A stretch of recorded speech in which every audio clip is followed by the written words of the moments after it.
Hi friends, நான் மாலினி. இன்னைக்கு ரொம்பவே டேஸ்டியான கேரளா ஸ்பெஷல் பழம் பொரி ரெசிபி தான் பார்க்க போறோம். நம்ம ஒரு ஸ்டைல்ல சொல்லணும்னா பழ பஜ்ஜி. ரொம்ப ரொம்ப டேஸ்டா, செம்ம சாஃப்டா, சூப்பரா இருக்குங்க. யாருக்கெல்லாம் இந்த பழ பஜ்ஜி பிடிக்கும்னு சொல்லுங்க. எனக்கு ரொம்ப ரொம்ப பிடிக்கும். வீட்டுல ஈஸியா செஞ்சிடலாங்க. இன்னைக்கு பழ பஜ்ஜி செய்யறதுக்காக நல்ல பழுத்த நேந்திரம் பழம் ஒரு 3 நேந்திரம் பழம் வந்து எடுத்து வச்சிருக்கேங்க. பழத்தோட தோல் மட்டும்தான் கருப்பா இருக்கு, ஆனா பழம் வந்து சூப்பரா நல்லா கனிஞ்சிருக்கு. இந்த மாதிரி பழம் நம்ம சேர்த்து பஜ்ஜி செய்யும் போது ரொம்பவே ஸ்வீட்டா டேஸ்டா வரும். இப்ப பழுத்த நேந்திரம் பழத்தை நம்ம நல்லா தோல் உரிச்சுக்கலாங்க. தோலை உரிச்சுட்டு இந்த மாதிரி 2ஆ கட் பண்ணிக்கிறேன். நீங்க வேணும்னா பஜ்ஜியை முழுசா கூட போட்டுக்கலாம். நம்ம கடாய்க்கு தகுந்த மாதிரி பழத்தை கட் பண்ணி சேர்த்துக்கலாம். அந்த மாதிரி 2ஆ கட் பண்ணிட்டு அதையும் இந்த மாதிரி 2ஆ வந்து கட் பண்ணிக்கிறேங்க. உங்களுக்கு தேவையான திக்னஸ்க்கு வந்து போட்டுக்கோங்க.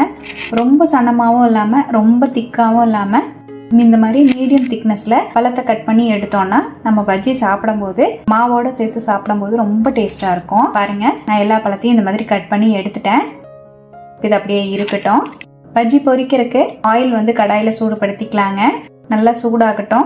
மாவு தயார் பண்ணிக்கலாம். மிக்சிங் பவுல்ல 1 கப் அளவு மைதா மாவு சேர்த்துக்கலாங்க. பழ பஜ்ஜியை மைதா மாவுல தான் செய்வாங்க ட்ரெடிஷ்னலாவே. அப்பதான் நமக்கு ஒரிஜினல் டேஸ்ட் வந்து கிடைக்கும். 1/4 கப் அளவு அரிசி மாவை ஆட் பண்ணிக்கலாம். 1/2 டீஸ்பூன் மஞ்சள் பொடி சேர்த்துக்கலாம். பிஞ்ச் அளவுக்கு உப்பு சேர்த்துக்கலாம். நமக்கு ஸ்வீட் வந்து என்ஹான்ஸ் பண்ணி கொடுக்கும். 3 ஏலக்காய் வந்து தட்டி சேர்த்துக்கிறேன். ஏலக்காய் பொடியா இருந்தா ஒரு 1/2 டீஸ்பூன் சேர்த்துக்கோங்க.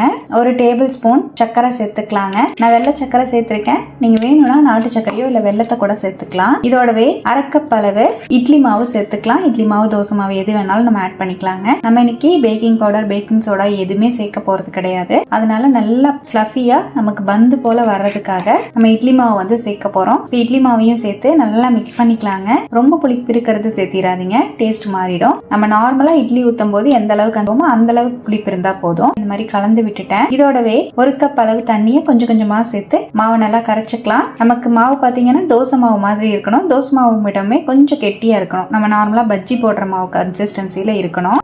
மாவு பாருங்க, நான் கொஞ்சம் கொஞ்சமா தண்ணி சேர்த்து நல்லா கரைச்சிக்கிறேன். எனக்கு மொத்தமா ஒரு 1.25 கப் அளவுக்கு தண்ணி தேவைப்பட்டது. மாவை நல்லா இந்த மாதிரி எந்த கட்டியும் இல்லாம கரைச்சி எடுத்துட்டேங்க. இந்த மாதிரி ஸ்பூனை வந்து உள்ள விட்டு பார்க்கும்போது மாவு திக்கான லேயரா அந்த ஸ்பூன்ல வந்து கோட்டாகி கிடைக்கணும். அந்த அளவுக்கு வந்து ரெடி பண்ணி எடுத்துக்கலாம். மாவு ரெடி ஆயிடுச்சு.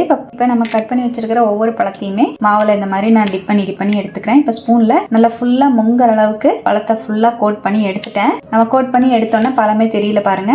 மாவு ஃபுல்லா கோட் ஆயிருக்கணும். இந்த மாதிரி மாவு ரெடி பண்ணீங்கன்னா தான் நல்லா ஃப்ளஃபியா நமக்கு பஜ்ஜி சாஃப்டா கிடைக்கும். இப்போ நம்ம பஜ்ஜியை போட்டு பொரிச்சு எடுத்துக்கலாம். ஆயில் வந்து நல்லா ஹை ஃப்ளேம்ல வச்சு சூடுபடுத்திக்கோங்க. நம்ம பஜ்ஜி சேர்த்துக்கிறேன். போட்டோன்னே இந்த மாதிரி பொரிஞ்சு வரணும். அந்த அளவுக்கு ஆயில் சூடா இருக்கணும். இப்போ நான் 2 பஜ்ஜி பக்கமா ஆட் பண்ணிக்கிறேன். ஒட்டுக்கா நிறைய பஜ்ஜி போட்டீங்கன்னா ஒன்னோட ஒன்னு ஒட்டிக்கும். நான் 2 பஜ்ஜி போட்டுட்டு 1 செகண்ட் கழிச்சு மெதுவா அப்படியே வந்து தள்ளி திருப்பி விட்டுக்கலாம். இப்போ தனித்தனியா இந்த மாதிரி தள்ளி திருப்பி விட்டுட்டு பஜ்ஜி நல்லா பொரிஞ்சதுக்கு அப்புறம் வெளியே எடுத்துக்கலாம். உங்களுக்கு பார்த்தாலே தெரியும் ஆயிலோட சலசலப்பெல்லாம் அடங்கி பஜ்ஜி நல்லா ஃப்ரை ஆயிடுச்சு. டக்குன்னு நமக்கு ரெடி ஆயிருங்க.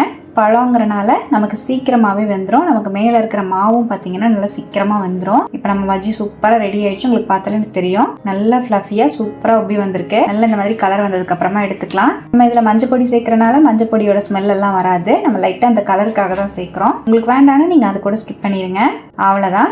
பார்க்கவே சூப்பரா எம்மியா இருக்கு பாருங்க. பேக்கிங் பவுடர், பேக்கிங் சோடான்னா எதுவுமே சேர்க்காம ரொம்பவே சாஃப்ட் அண்ட் ஃப்ளஃபியான பழ பஜ்ஜி சூப்பரா ரெடி. கேரளா ஸ்டைல்ல இதே போல பழம் பொரிய நீங்களும் ட்ரை பண்ணி பாருங்க. செம்ம சாஃப்டா சூப்பரா இருக்கும். டீ டைம்க்கு ஒரு பெஸ்ட் ஸ்நாக். ட்ரை பண்ணிட்டு எப்படி வந்ததுன்னு கமெண்ட்லயும் ஷேர் பண்ணுங்க. நம்ம சேனலை சப்ஸ்கிரைப் பண்ணாதவங்க சப்ஸ்கிரைப் பண்ணிக்கோங்க. பக்கத்துல இருக்கிற பெல் ஐக்கானையும் பிரஸ் பண்ணி வச்சுக்கோங்க. லைக் பண்ணிக்கோங்க. ஃப்ரெண்ட்ஸ் அண்ட் ஃபேமிலியோட ஷேர் பண்ண மறக்காதீங்க ஃப்ரெண்ட்ஸ். தேங்க்யூ.